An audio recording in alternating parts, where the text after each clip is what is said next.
Good morning day student, welcome to the way of solution number 1 study channel West Bengal. তো আমি তোমাদের data answer, তোমরা এখন পাচ্ছ। আমাদের আজকে হিস্টোরি থেকে প্র্যাকটিস ক্লাস হবে। এর আগে তোমরা দুটি ক্লাস পেয়েছিলে। একটা আমরা আলোচনা করেছিলাম ষোড়শ মহাজন পদ, হর্ষঙ্ক বংশ, তারপর শিশুনাগ নন্দবংশ।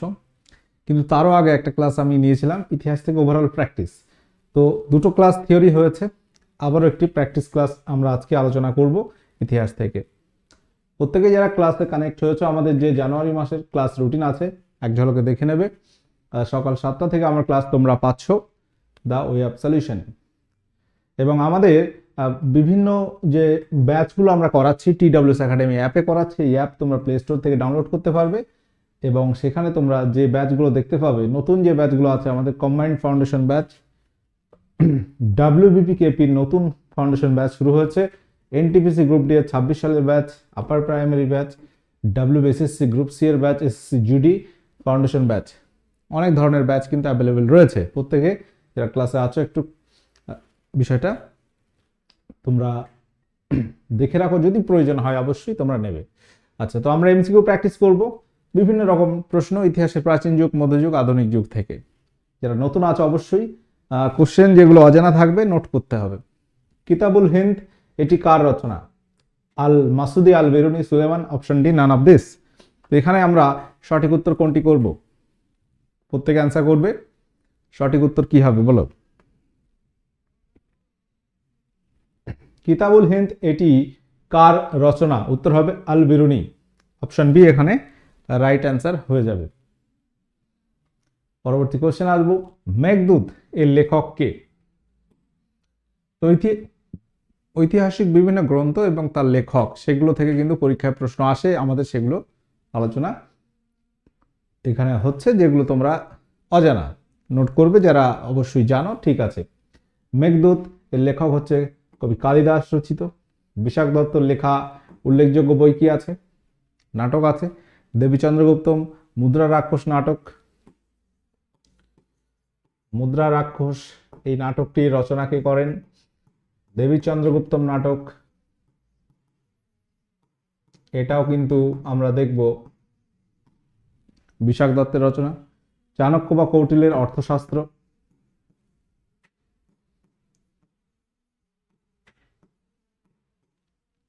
ইম্পর্টেন্ট। কুতুব মিনার নির্মাণ কার্য সমাপ্ত করেন কে? Question number 3।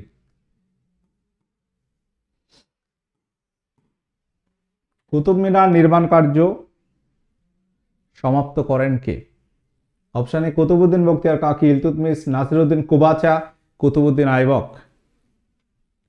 তাহলে এখানে আমরা সঠিক উত্তর কোনটি নেব?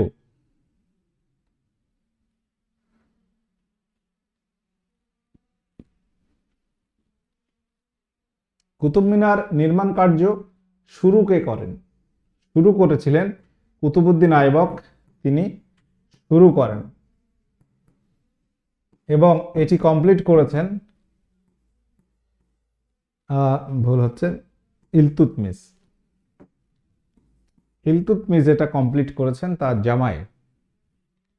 শিবাজি 1665 সালে পুরন্দর চুক্তি স্বাক্ষর করেছিল কার সঙ্গে? পুরন্দর চুক্তি, এটি সালটাও কিন্তু পরীক্ষা আসে। 1665 সালে ঔরঙ্গজেবের সেনাপতির নাম কি ছিল? শায়েস্তা খাঁ, জয় সিং, আফজল খাঁ নাকি হায়দার খাঁ? এখানে আমরা রাইট অ্যান্সার কোনটি নেব?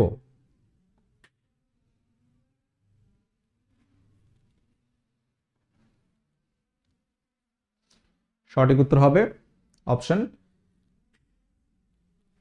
বি, জয় সিং। জয় সিং ছিল ঔরঙ্গজেবের সেনাপতি, তার সঙ্গে একটা চুক্তি হয়, পুরন্দরের চুক্তি বা পুরন্দরের সন্ধি নামে আমরা ইতিহাসে পাচ্ছি। সালটা 1665 সালে। শিবাজির রাজ্যাভিষেক কত সালে হয়? 1674 সালে। কোথায় হয়? রায়গড় দুর্গে হয়। ভারতবর্ষের দাস বংশের প্রতিষ্ঠাতা কে ছিলেন? দাস বংশের প্রতিষ্ঠাতা কে ছিলেন বলো? এখানে আমরা কোন অ্যান্সারটি নেব?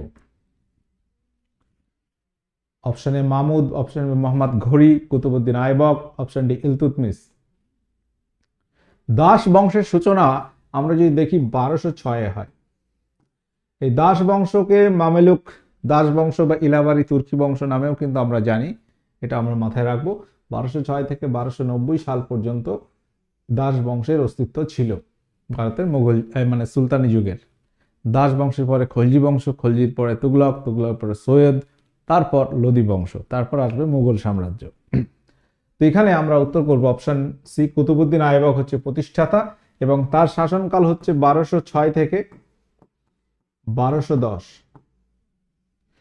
কুতুবউদ্দিন আইবক আমরা যদি দেখি, তিনি ছিল মোহাম্মদ ঘুরির দাস, ঠিক আছে, পরে তিনি দাসত্ব থেকে মুক্তি পান। ইলতুৎমিশ কুতুবউদ্দিন আইবকের দাস ছিল প্রথম জীবনে, তারপর গিয়াসউদ্দিন বলবন, তিনি আবার ইলতুৎমিশের দাস ছিলেন। তো এই ধারাবাহিকতা আমরা দেখতে পাবো। দাস বংশের কয়েকজন উল্লেখযোগ্য রাজা সবাই দাস ছিলেন প্রথম জীবনে। দাস বংশ থেকে আরেকটা প্রশ্ন আসে যে রিয়েল ফাউন্ডারকে, প্রকৃত প্রতিষ্ঠাতা বললে আমরা উত্তর কি করব? প্রকৃত প্রতিষ্ঠাতা, তাহলে বিষয়টা আমরা একই সঙ্গে জেনে রাখলাম। দাস বংশের প্রতিষ্ঠাতা কুতুবউদ্দিন আইবক, ওটা নিয়ে কোনো সন্দেহ নেই। যদি বলা হয় প্রকৃত প্রতিষ্ঠাতা, সেটা হবে ইলতুৎমিশ। কারণ কি বলতো, আমরা এখানে তার সময়কাল দেখছি 1206 থেকে 1210, মাত্র 4 বছর। আমরা দেখব যে 1221-এর দিকে বাইরে থেকে মঙ্গলরা ভারত আক্রমণের আসতে, মঙ্গল আক্রমণটা মানে হয়নি আর কি। সেই সময় কে আসে বলো? সুলতান মাহমুদ অনেক আগে, গজনী সুলতান মাহমুদ, চেঙ্গিস খার ভারত আক্রমণ, সেই সম্ভাবনাটা কিন্তু ছিল এবং সেটাকে তিনি আটকে ছিলেন, যার জন্য অনেক ঐতিহাসিক তাকে রিয়েল ফাউন্ডার বলছে। শকাব্দ নিম্নের কোন সাল থেকে চালু হয়? শকাব্দ কোন সাল থেকে চালু হয়? Question number 6। এখানে আমরা সঠিক উত্তর কোনটি নেব? 178 বিসি, 78 বিসি, 78 এডি, 178 এডি। তো এখানে আমরা রাইট অ্যান্সার কোনটি নেব বলো? প্রত্যেকে অ্যান্সার করবে। শকাব্দ, এটা হচ্ছে কুষাণ সম্রাট কনিষ্কের সিংহাসন আরোহণের সময়কাল এবং এই শকাব্দ এটি চালু হয় 78 এডি, 78 খ্রিস্টাব্দে। বিসি অর্থাৎ বিফোর খ্রিস্ট, খ্রিস্টপূর্বাব্দ নয়, এটা হচ্ছে খ্রিস্টাব্দ, অ্যান্নো ডমিনি এডি ধরা হয়। কোশ্চেন নাম্বার 7, তুগলক সুলতান কোন তুগলক সুলতান? এখানে আমাদের বলতে হবে যে তার রাজধানী দিল্লি থেকে দেবগিরিতে স্থানান্তরিত করেছিলেন।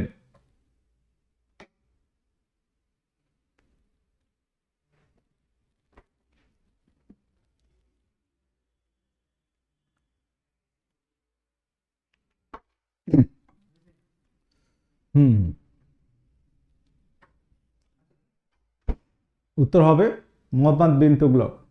মোহাম্মদ বিন তুগলক তার রাজধানী দিল্লি থেকে দেবগিরিতে রাজধানীটা চেঞ্জ করেছিলেন। আরবদের সিন্ধু বিজয়ের সময় সিন্ধু অঞ্চলের রাজা ছিলেন কে?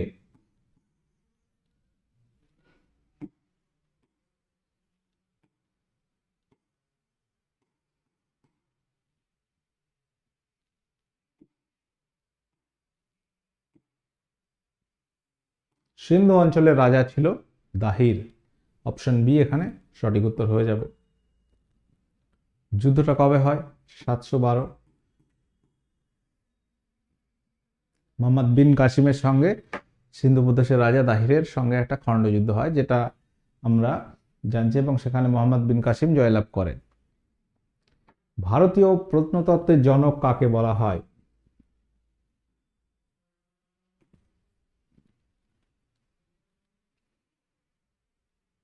কোশ্চেন নাম্বার 9, রাইট অ্যান্সার কি হবে বলো? ভারতের প্রত্নতত্ত্বের জনক কাকে বলা হয়?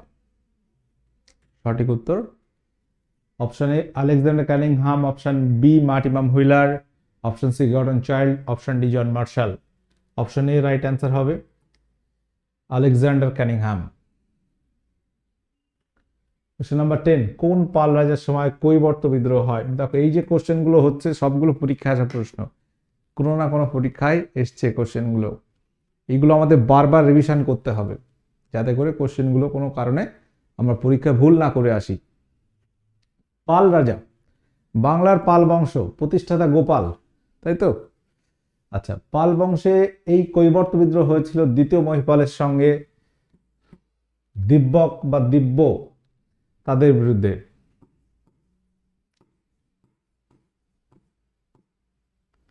দিব্য বা দিব্যক আমরা পাচ্ছি 1070-71 দিকে এই সময় হয়। দু আসপা শি আসপা ব্যবস্থা চালু করেছিলেন কে? মানসবদারিতে এইগুলো মানে অ্যাড করেছিলেন আর কি। মানসবদারি ব্যবস্থায় যুক্ত হয় দু আসপা শি আসপা ব্যবস্থা। শাহজাহান, আকবর, জাহাঙ্গীর, ঔরঙ্গজেব, কার আমলে এটা চালু হয়? উত্তর কি হবে? সঠিক উত্তর হবে অপশন সি, জাহাঙ্গীর। জাহাঙ্গীর এখানে সঠিক উত্তর হয়ে যাবে। পরবর্তী কোশ্চেন, কোশ্চেন নাম্বার 12, হামজানামার বিষয়বস্তু হলো কি? হামজানামাটা কি ছিল এটা বলতে হবে। এটা কার সময় জনপ্রিয়তা পায়? এটা হচ্ছে সম্রাট আকবরের সময়, মুঘল সম্রাট আকবরের সময় এটি জনপ্রিয়তা পাচ্ছে। হামজানামা বলতে গেলে এটা এক ধরনের চিত্রাঙ্কন ছিল, ঠিক আছে, কিছু বিষয়বস্তু চিত্রাঙ্কন। মুঘল যুগে কে অথর্ববেদ এটি ফার্সি ভাষায় অনুবাদ করেন? আব্দুল হামিদ লাহোরি, কাজী হাজি ইব্রাহিম সেরহিন্দি, তৌফিক খাঁ, মালিক মোহাম্মদ জয়সি। এখানে আমরা সঠিক উত্তর কি করব? মুঘল যুগে অথর্ববেদ এটি ফার্সি ভাষায় অনুবাদ করেন, উত্তর হবে হাজি ইব্রাহিম সেরহিন্দি। এলাহাবাদ প্রশস্তি থেকে আমরা কোন রাজার সম্পর্কে জানতে পারি? কোশ্চেন নাম্বার 14, এলাহাবাদ প্রশস্তি এটি বলতে হবে কোন রাজার সম্পর্কে আমরা জানতে পাচ্ছি? হরিসেন, সমুদ্রগুপ্ত, বল্লাল সেন, দ্বিতীয় পুলকেশী।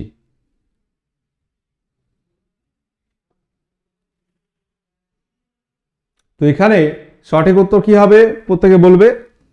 এলাহাবাদ প্রশস্তি থেকে আমরা সমুদ্রগুপ্তের কথা জানতে পারি। এলাহাবাদ প্রশস্তির লেখককে? লেখক কিন্তু হরিসেন। এখানে অনেক সময় কনফিউশনে তোমরা হরিসেন করে ফেলবে, কিন্তু হরিসেন হচ্ছে এলাহাবাদ প্রশস্তির লেখক, সমুদ্রগুপ্তের সভাকবি ছিল। দ্বিতীয় পুলকেশী সম্পর্কে জানতে পারি আমরা আইহোল প্রশস্তি থেকে। আইহোল প্রশস্তি এটা কে লিখেছিল? এটা হচ্ছে রবিকীর্তি রচিত। রবিকীর্তি, এটা রবিকীর্তি রচিত আইহোল প্রশস্তি।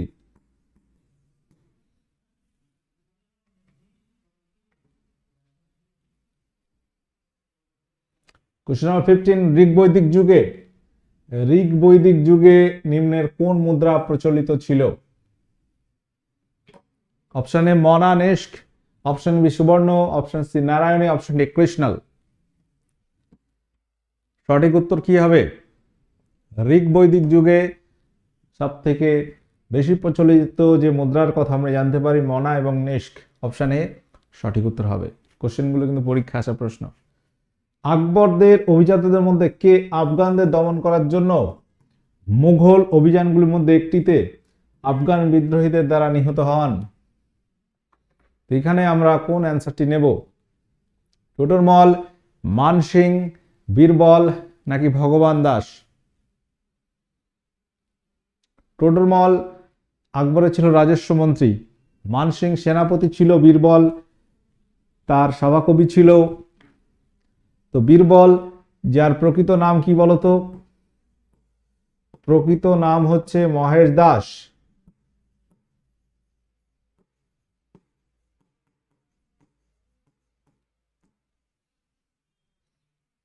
প্রকৃত নাম পরীক্ষা আছে, মহেশ দাস, এবং তিনি আফগান বিদ্রোহীদের দ্বারা নিহত হন। রাজতরঙ্গিনী এর রচয়িতাকে? এটা বহু পরীক্ষায় এসেছে, দেখো খুব কমন কোশ্চেন। আজকের যে কোশ্চেনগুলো আলোচনা করছি এগুলো খুব পরীক্ষা আসা প্রশ্ন।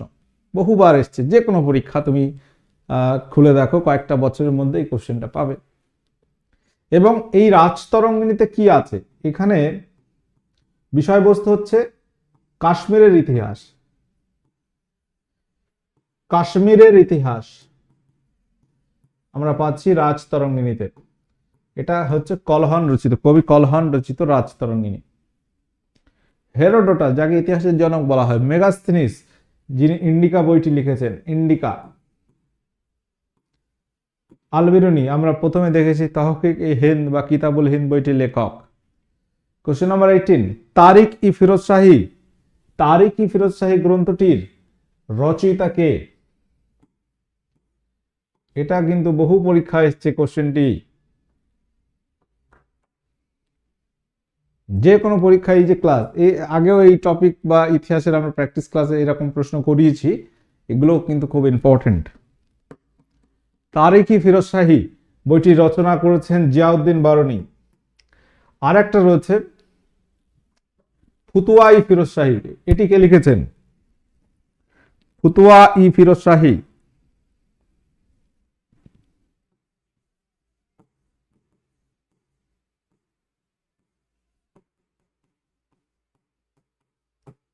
এটা রচনা করেছে ফিরোজ শাহ তুগলক।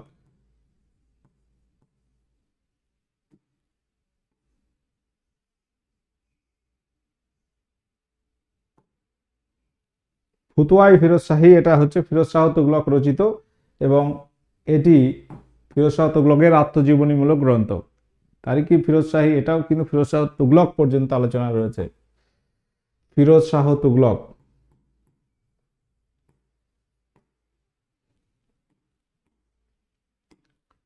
ফিরোজ শাহ তুগলক, যাকে বলা হয় সুলতানি যুগের আকবর বলা হয়, কাকে? ফিরোজ শাহ তুগলককে। নাসিরউদ্দিন চিরাগ, তিনি কে ছিলেন? কোশ্চেন নাম্বার এখানে 19, নাসিরউদ্দিন চিরাগ তিনি কে ছিলেন? অপশনে খলজি বংশের একজন সুলতান, একজন সুফি সন্ত, গিয়াসউদ্দিন বলবন একজন মন্ত্রী, আলাউদ্দিন খলজি সেনাবাহিনীর একজন সেনাধ্যক্ষ। তাহলে এখানে উত্তর কি হবে? নাসিরউদ্দিন চিরাগ ছিলেন একজন সুফি সাধক, সুফি সাধু। গজনী সুলতান মাহমুদ কতবার ভারত আক্রমণ করেছেন?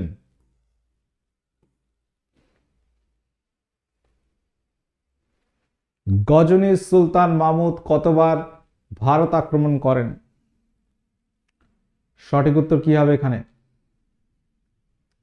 12 বার, 17 বার, 18 বার, 20 বার। সঠিক উত্তর হবে 17 বার। 17 বার। 1000 থেকে 1030 মধ্যে,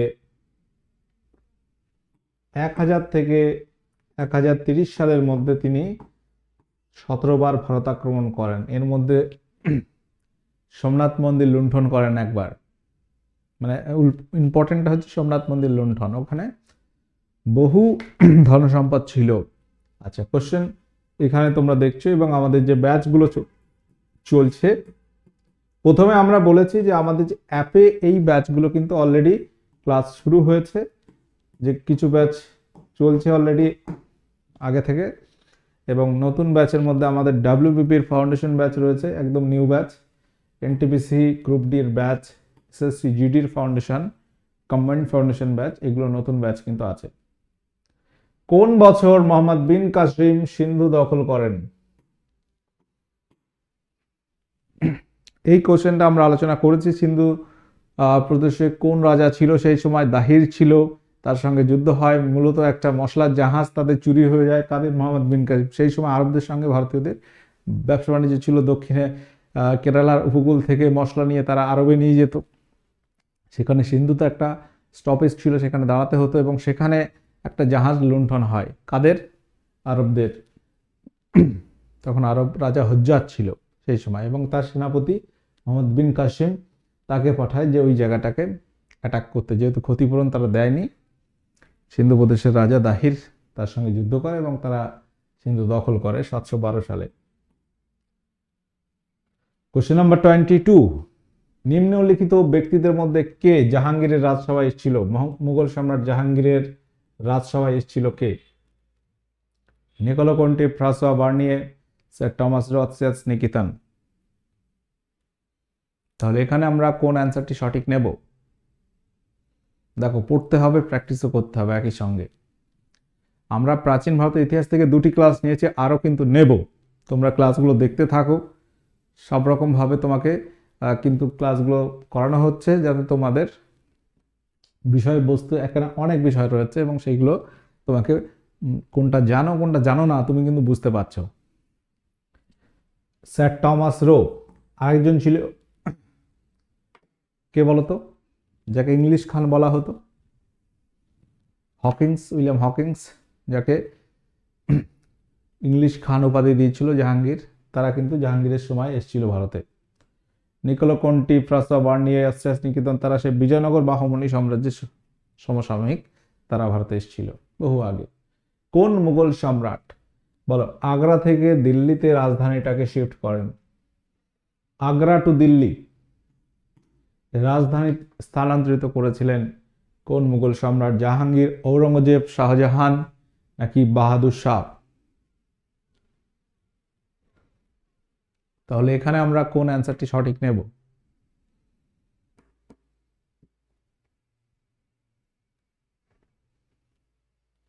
উত্তর হয়ে যাবে সম্রাট শাহজাহান। নিম্নলিখিত কে দিন ই ইলাহি এর সদস্য হন? দিন ই ইলাহি কি ছিল? এটি একটি নতুন ধর্মমত ছিল, একটা নতুন ধর্মমত। মুঘল সম্রাট আকবর প্রবর্তিত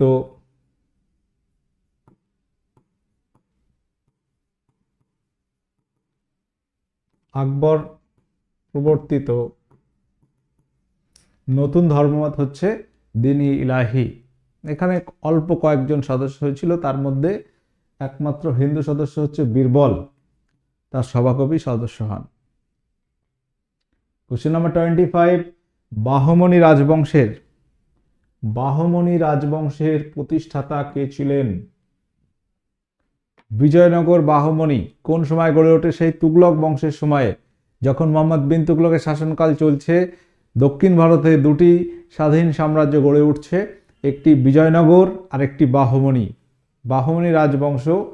আমরা দেখব যে হাসান গাঙ্গু বা আলাউদ্দিন হাসান বাহমন শাহ, ঠিক আছে, তিনি হচ্ছে এই বংশের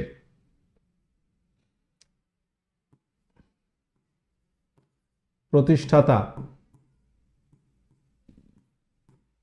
ঠিক আছে। বাহমনি রাজবংশের প্রতিষ্ঠাতা আলাউদ্দিন হাসান বাহমন শাহ বা হাসান গাঙ্গু নামেও তিনি পরিচিত। এই বংশের শ্রেষ্ঠ রাজা হচ্ছে তাজউদ্দিন ফিরোজ শাহ এবং শেষ রাজা কলিমুল্লাহ শাহ।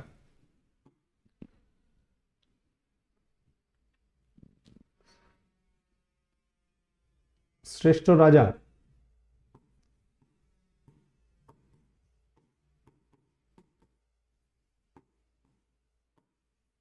তাজউদ্দিন ফিরোজ শাহ, এই বংশের শ্রেষ্ঠ রাজা, এবং শেষ রাজা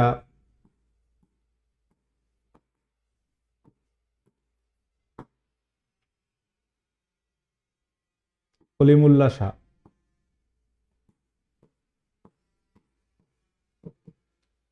বাহমনি বংশের রাজধানী ছিল কোথায়? গুলবর্গা। বিজয়নগরে ছিল হাম্পি, এর ছিল গুলবর্গা রাজধানী। কোশ্চেন নাম্বার 26, বলা হচ্ছে মঙ্গলরা কার নেতৃত্বে 1219 সালে উত্তর পূর্ব ইরানের ট্রানজেকশনিয়া আক্রমণ করেছিলেন?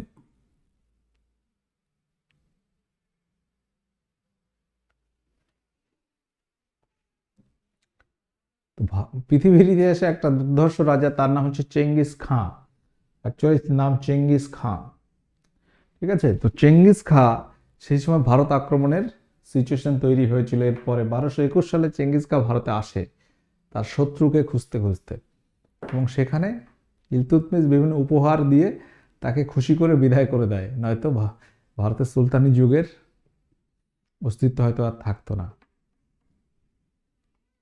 চেঙ্গিস খাঁ খুবই দুর্ধর্ষ রাজা ছিল আর কি। হাম্পির স্মৃতিসৌধগুলি কে বানিয়েছিলেন বা কারা বানিয়েছিল? হাম্পি হচ্ছে, আমরা বললাম যে বিজয়নগর সাম্রাজ্যের রাজধানী ছিল হাম্পি। হাম্পি বর্তমান কর্ণাটকে। তো এখানে আমরা যদি দেখি, বিজয়নগর সাম্রাজ্যের প্রতিষ্ঠাতা হরিহর এবং বুক্ক, তাদের দ্বারা এই সৌধগুলি তারা বানিয়েছিল। কোশ্চেন নাম্বার 28, 1494 সালে মাত্র 12 বছর বয়সে ফরগানার সিংহাসনে বসেন কে? হুমায়ুন, আকবর, জাহাঙ্গীর, বাবর। সময়কালটা দেখলে তোমরা অ্যান্সার করতে পারবে। দেখো কোশ্চেনগুলো তোমার হঠাৎ একটা অজানা কোশ্চেন পরীক্ষা আসলো, বাট তুমি কিন্তু ক্রোনোলজি অর্থাৎ সময়কালটা তুমি যদি মেনশন করো, 1526-এ বাবর এসছে ভারতে, 1494, তার মানে 1526 মোগল সম্রাট বাবর ভারতে আসছে। মুঘল পানিপথের প্রথম যুদ্ধ, তারও আগে অনেক। তাহলে ওই সময় কি হবে? উত্তর হবে বাবর হবে। বাবরের পিতা ওমর শেখ মির্জা ফরগনার শাসক ছিল। তার পিতা যখন মারা যাচ্ছে, বয়স তখন মাত্র 12 বছর। সেই সময় তিনি ফরগনার শাসক হচ্ছে, 1494 সাল। কোশ্চেন নম্বর 29, সঙ্গম সাহিত্যের পৃষ্ঠপোষক কারা ছিল?